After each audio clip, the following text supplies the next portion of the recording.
Charting Toward Intimacy covers mature topics. Listener discretion is advised. Charting Toward Intimacy covers mature topics. Listener discretion is advised. Hey there, welcome to Charting Toward Intimacy, where we're expanding the natural family planning conversation. I'm your host, Ellen Holloway.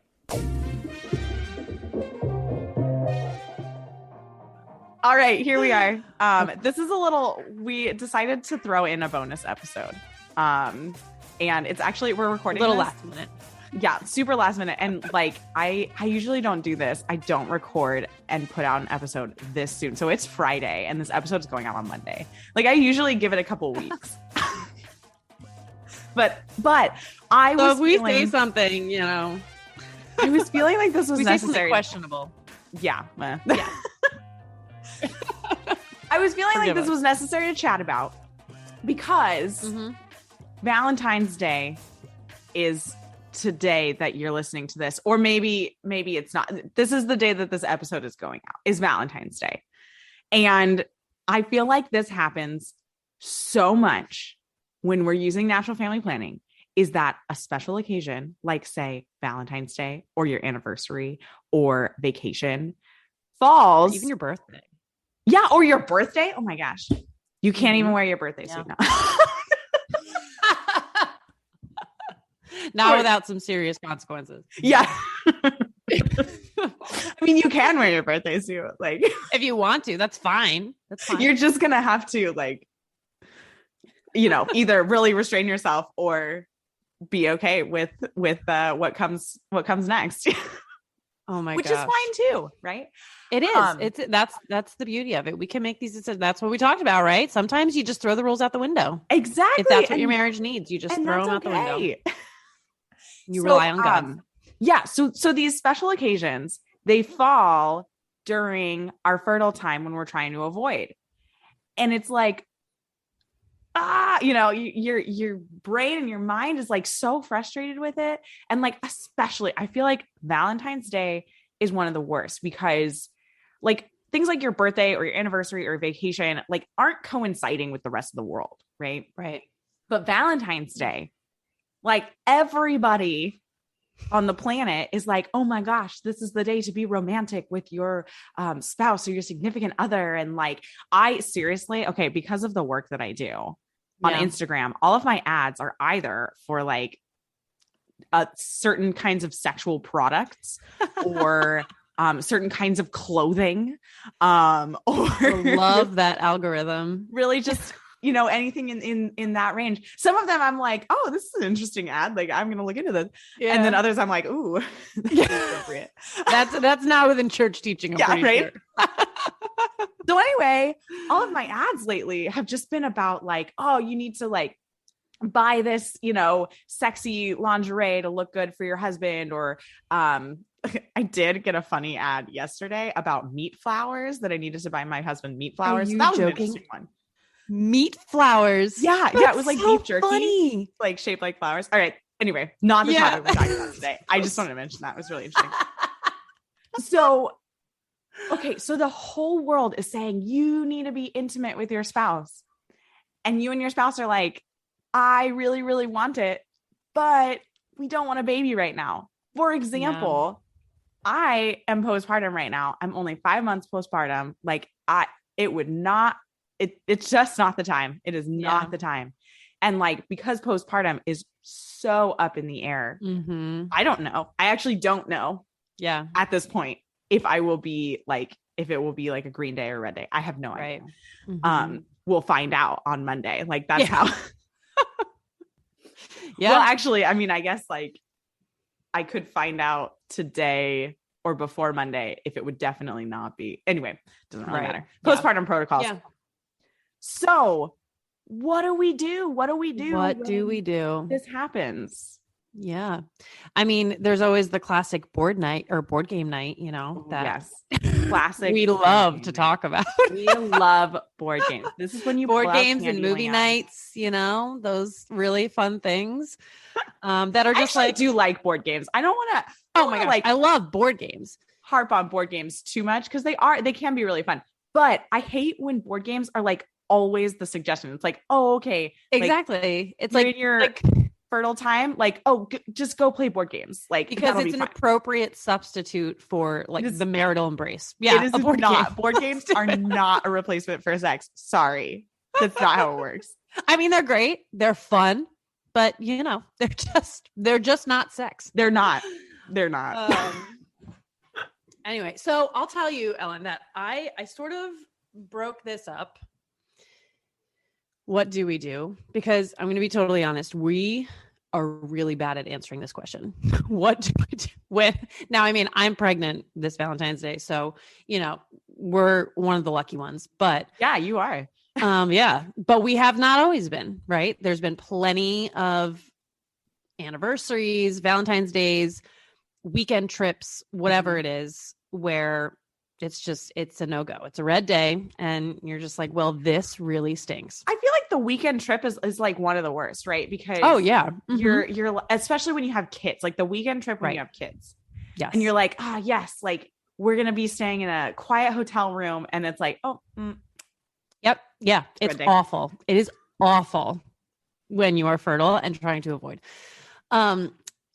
So because we're so bad at it, I really don't have a lot of ideas for what to do. Let's explain what you mean by bad at it. So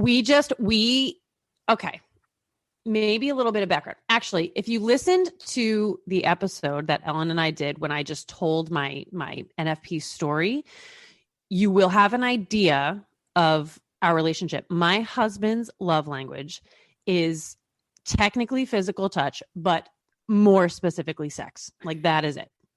He is in a very tenuous relationship with NFP. So for days like this, where it's like, I literally did some research and I was on the phone with him and I was like, hey, when we're in these like times, where we're fertile and trying to avoid on days like Valentine's Day, what are some things that we could do? And I just got an earful about how nothing is appropriate other than like, there is nothing. So it's like, okay, that's why we're bad at it. Like we don't have an answer for what else you can do. Okay. So you can listen to this podcast together. You can listen to this podcast, right? And if any of your husbands are out there like my husband, I mean, have them give him a call. They can rant and rave together. Yeah. But but it was funny because as I was thinking of it, I was originally thinking before I got on the phone with Michael, I was thinking about it all. And I was like, you know what? You could do like a double date night, right? Like for Valentine's Day where you have another couple with you. And then, it's like a little less sexy when you're just trying to do something fun and celebrate with another couple. Right. That's a great idea. Isn't it a great idea? Yeah. You've got other people there. So you can't like get all handsy and, or I almost think even better, like invite that other couple over to your house. Right. Yeah, like, exactly. Like don't even go out with another couple. And then it's not just this like, oh, it's you and me playing a board game because we can't have sex.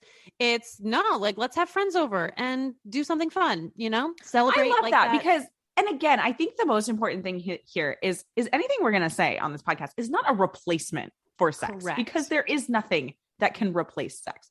Nothing. But these are just some ideas that you could think about. And that might be something that would be fun, that can be distracting in a good way. Yeah, exactly. So I basically was thinking of these things like, oh, okay, these things sound great. And these are like fun, like different things that you could do, different ways to celebrate Valentine's Day when you're trying to avoid, right? Mm-hmm. And then I got on the phone with Michael and I was like, okay, here's what you should do if you have a husband like mine. Yes. So I'll go into the practical stuff first that I came up with, right? So that was the first one. Invite another couple over, do a double date night. Could be a ton of fun, just and celebrate that like philia love, right? That love of that friendship sort of love. The other things I was thinking is that and I guess along the same line is who says like Valentine's Day is a day to celebrate love, right? Who says it has to be romantic love if we're in this period? Why don't we use Valentine's Day as an opportunity to love others? So I remember one anniversary and it was a total like not intentional thing at all. And I don't even remember if we were like in a fertile phase or not. I know we were trying to avoid at that time, but I don't remember what phase of my cycle I was in. Yeah. But we ended up going out for an anniversary dinner and inviting like our priest friend who was like texting us that day. And we were like, why don't we get him out to dinner? You know, like such a great idea. You know, so use the opportunity to reach out to a friend that maybe doesn't have a Valentine, right? Or doesn't have anything special to do that day, right? That might be feeling kind of on the outs, which could be a priest friend, by the way. Yeah. I know I have priest friends who do feel that loneliness on days like Valentine's Day, who are super happy and solid and, you know, love their vocation, but it's a very natural thing to still feel that kind of loneliness on days that are intentionally celebrating romantic love.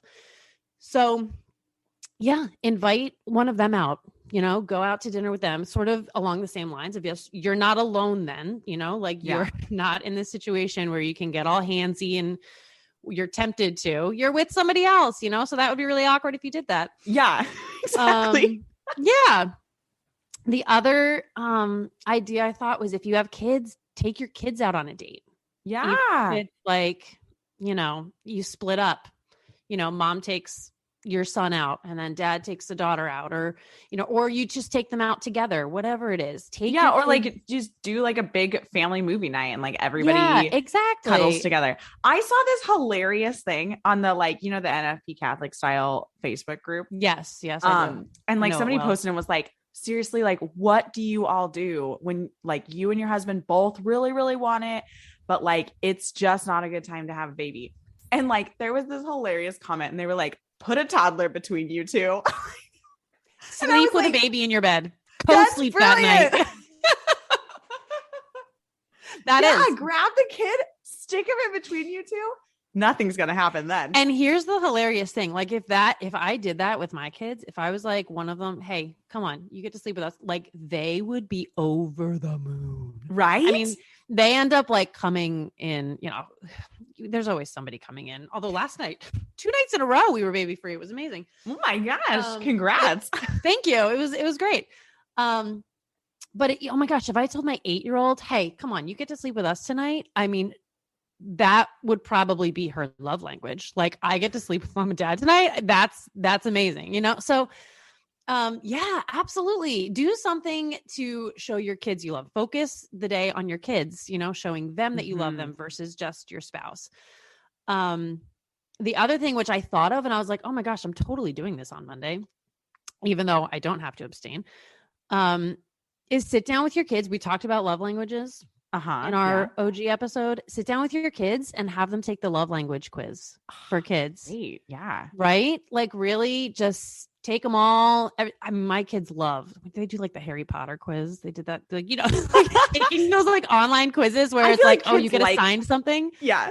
They like quizzes. They love that. They love it. You know, so doing that, you get to learn about your kids. They learn a little bit about themselves, and all just about how they receive and feel loved the best, you know, just, yeah, I don't know. So really, like, if you're like just two people trying to figure out something to do other than have sex on a day like this, I don't have much for you, except to just take the pressure off of yourselves and the focus of love on yourselves and reach out to see, maybe we can use this day to love others in other ways.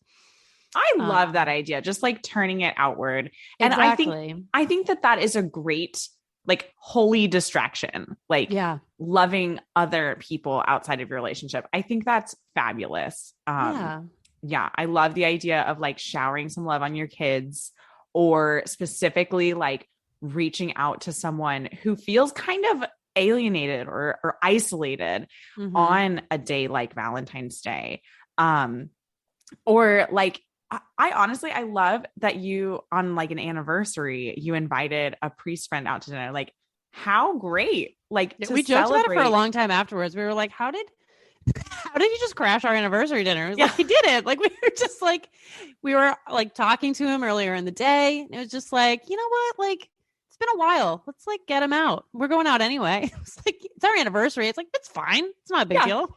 You know, I remember when I was a kid, well, I was like, probably like a preteen ish age, and it was Valentine's Day. And my parents like invited me to watch a movie with them.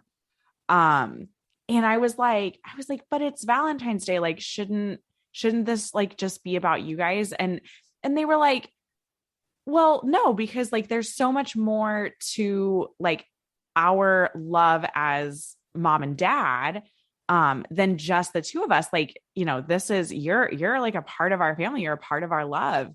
And that was a really impactful thing for me to hear as a preteen, that like it isn't just about, you know, mom and dad. It, you know, I'm involved in this. I am important in this family. Right. I'm important in this love. And beautiful. Yes, of course, like your marriage is very important. And like, you should love your spouse above your children. Like that's actually what we're called to. Absolutely. But it's also really good to tell your children that you love them.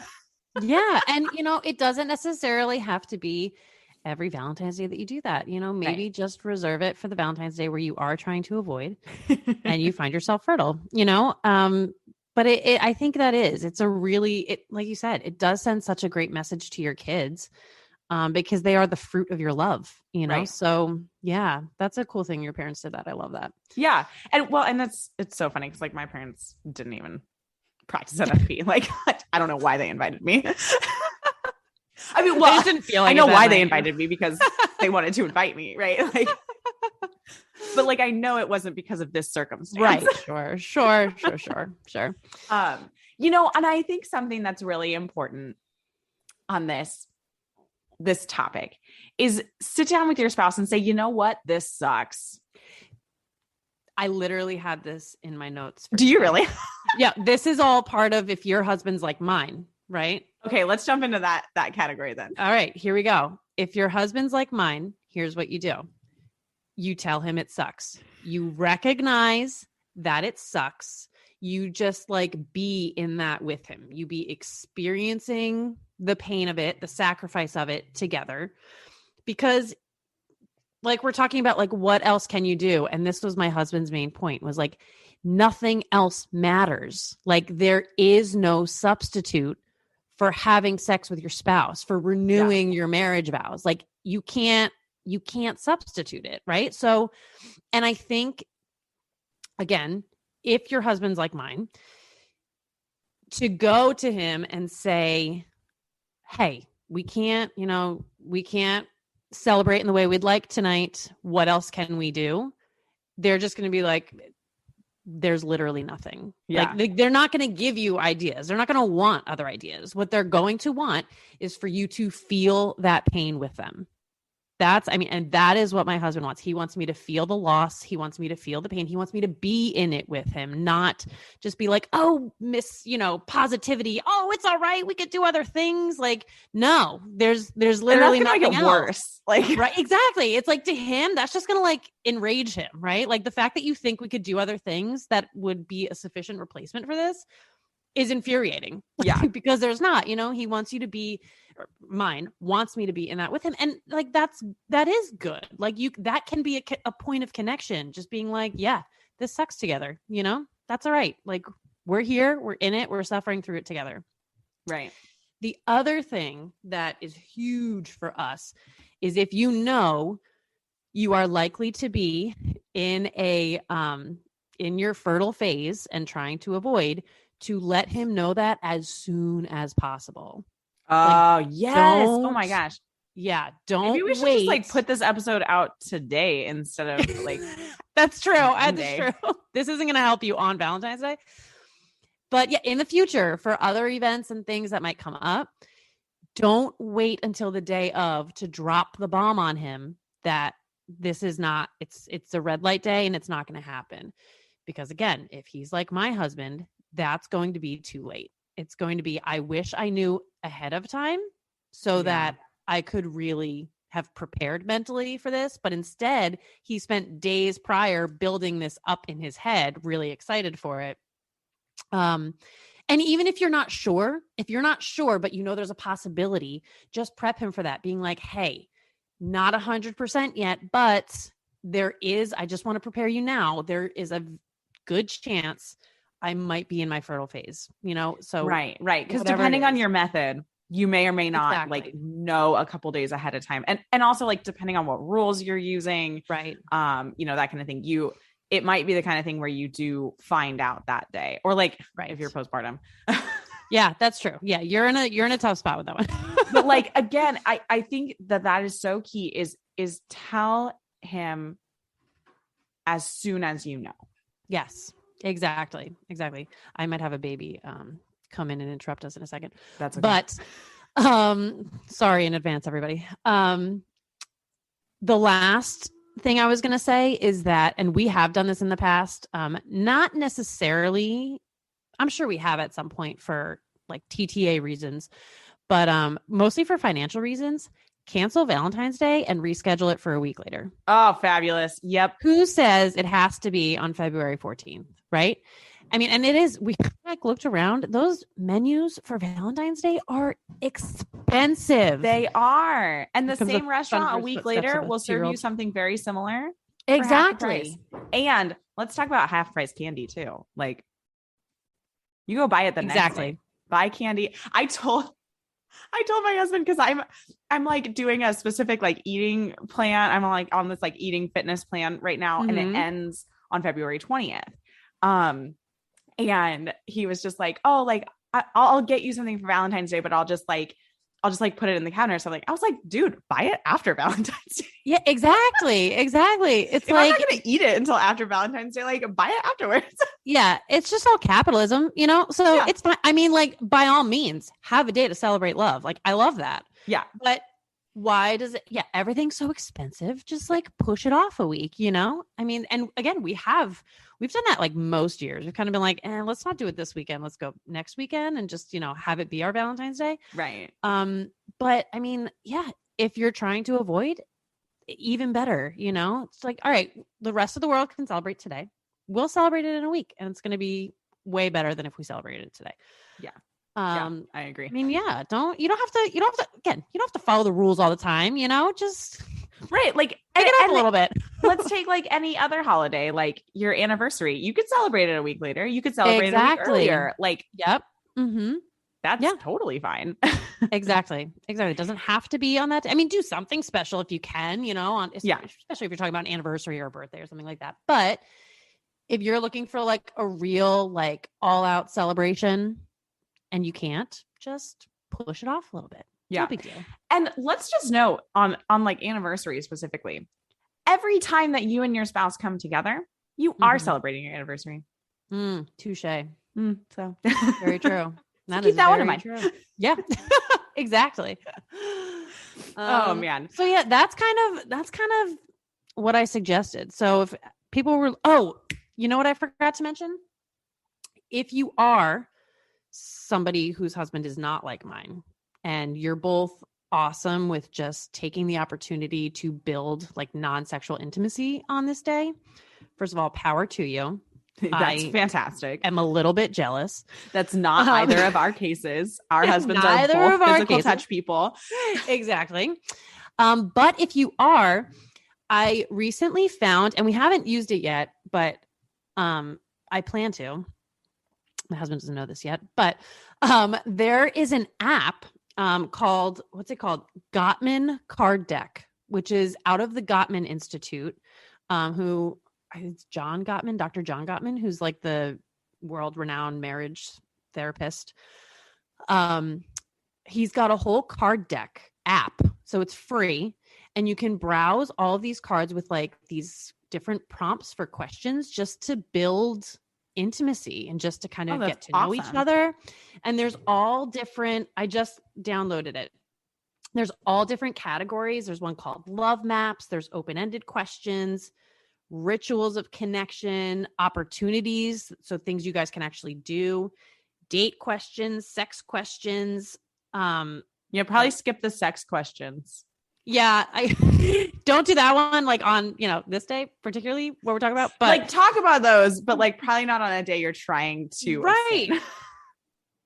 Yeah, there's 14 categories though of questions, on this app. So, don't do the sex ones, but whatever else, like just take the opportunity to maybe sit down for the night, and just go through questions, talk about your future, talk about where you want to be in however many years, talk about things you might want to do to your house, all different things that you can really just build that intimacy and connect and kind of grow together. Yeah. And learn a little bit about each other without, without being able to consummate at the end of the night. Yeah. I love that. Yeah. See, and like my love language, which is quality time, would like totally love that. Right? Exactly. That's what I'm saying. Yeah. I would so be I don't all know. about that conversation. I would too. And, I think once we're postpartum and kind of dealing with this stuff, like this could come in handy, as something. Again, nothing's going to replace it. And always mention that to your husband. Make sure, put that out there. I know that nothing's going to replace it. But like, it would be fun tonight to just kind of sit down and, do this. That is so good. What you just said is actually voicing that to your spouse. I know that this suggestion is not going to replace sex. I would like to do this to, increase our intimacy or get closer to you or get to know you better. Or I would like to do this to have a little bit of fun tonight, voice that you realize you are not trying to replace sex. Right. And I think that affirmation, will really help. And again, like what we were saying before, like sit with the suck. Yeah, exactly. Exactly. Like sit with it, be in sit it with together that for a little while and be okay with that. Maybe like before, as you're getting dinner ready or whatever. And you're like, you know what? I'm sorry. This sucks. Like and there's nothing that we can do about it. Yeah. And then when you're having dinner, then discuss, hey, you know what? I know this isn't going to replace sex. And I know that ideally we'd be doing something else tonight, but I would like to try doing this because I think it would be something fun to do. Yeah, exactly.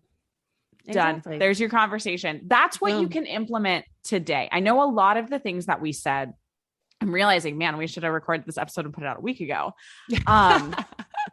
Like a lot of things we said, like aren't necessarily like feasible to do. And like, maybe you're listening to this since like 4 p.m. and you're like, I am on my way home from work right now. Like I can't invite my priest friend over for dinner. Well, actually you probably could send him a text. Like that's true. Throw that out there.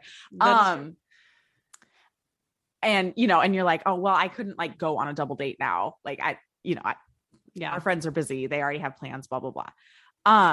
But this conversation that I just mentioned, that is something you can implement tonight easily. Mm-hmm. And again, the Gottman card deck. So Gottman is Gottman. Maybe Ellen can link it in the I'll put the link in the show notes for sure. Gottman card deck. It's a free app. You can just download it in a couple seconds and pull that out tonight instead. If your husband's open to it, or just sit in the suck, and that's fine too. Cancel Valentine's Day. It's next week instead. That's okay. But I think it's really important above all that where your spouse is on this, how they feel about it, and you're just in it together. Yeah. Verbalizing it, putting it out there, recognizing that everything you guys do is together, so if you just need to wallow in it, just wallow in it and it's fine. And then have Valentine's Day next week. Yeah, exactly. Perfect. Oh, I love that. Do you have anything else you want to add before? No, I think I checked off everything on my list. Those were all my maybe helpful, maybe not ideas. Yeah. If you're listening to this and you're like, oh, seriously, all of those sound terrible, then I'm sorry. Sorry guys. We tried. We tried. Hard. This was, we wanted to speak into this situation because I'm likely going to be facing it. Let's be honest. Exactly. I know. I'm sorry. I feel bad. We've all been there. We'll all be there again. Right. And you know what? That's a really good thing I think we should end on is just recognizing that like you are not alone in this struggle. Like we have all been there on some sort of a special occasion that we've had to abstain or a season of just a lot of abstinence. Yeah. Postpartum. Or Can you tell I'm a little salty? Yeah. No. It's fine. You're doing great. It's been a rough couple weeks. But we have all been there, and there are people who are suffering with you. And like, honestly, okay, maybe you are listening to this at 4 p.m. Like, text that other NFP couple friend that you know. Yeah. And be like, hey, I don't know where you're at in your cycle. This is where I'm at. Do you want to come over to dinner? If you don't, I understand. I know where you're at in your cycle. Right? Like, that's fine too. That's fine too. Right? Like, celebrate them. Yeah, no, I think that's exactly right. It is. And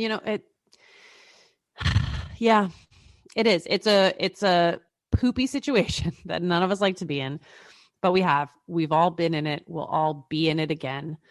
So take comfort in that if you can. And yeah, I think just really, being able to voice that to your spouse, to sit in it together, and then to use the day, if you can, to love other people instead, to reach out in ways that you normally wouldn't. Maybe switch instead to in addition to. Because you still love your husband. Of course. You still love your spouse. Of course. You're not going to experience the culmination of that love, but that's okay. Just use the opportunity to say, hey, who else can we love today? In a meaningful way, and reach out, your kids, your friends, whoever. Yeah. And you know what? Happy Valentine's Day, everyone. Happy it's gonna be great, Valentine's no matter what. Even if you're sitting in the suck, it can be great. It can be great. All right. Be sure to follow Charting Toward Intimacy on Instagram. I'm going to put the link to that app in the show notes, so you can download that. Obviously, if you're driving on your way home from work right now, don't download it. But when you get home. Oh, man. Until next time, everybody. See you guys.